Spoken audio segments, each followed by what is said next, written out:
Thermite is a metal powder mixture used frequently in pyrotechnics and metal construction work.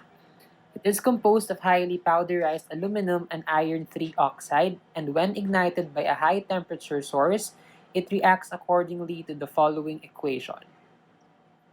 What mass of powderized aluminum is required to completely react with 12.5 grams of iron 3 oxide?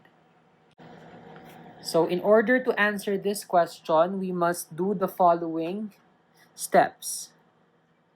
So from grams of iron 3 oxide, convert that to moles of iron 3 oxide.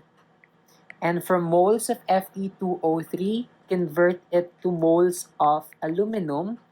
And from moles of aluminum, convert it to grams of aluminum. So we start with 12.5 grams of Fe2O3. In order to convert that to moles of Fe2O3, we need the molar mass of Fe2O3.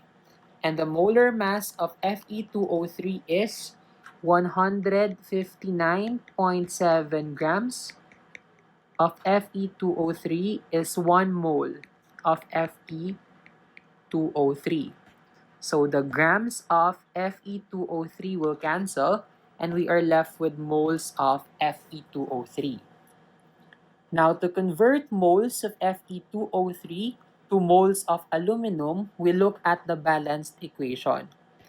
So according to the balanced equation, 1 mole of Fe2O3 reacts with 2 moles of aluminum. So we put that into our equation. 1 mole of Fe2O3 reacts with 2 moles of aluminum. So moles of Fe2O3 would cancel. We now have moles of aluminum.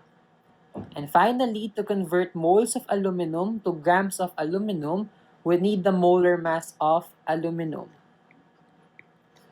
So 1 mole of aluminum weighs 26.98 grams. So moles of aluminum would cancel. We are left with our final unit, grams of aluminum. And if you solve this whole thing, this is equal to 4.22 grams of aluminum. And this is the answer to the question.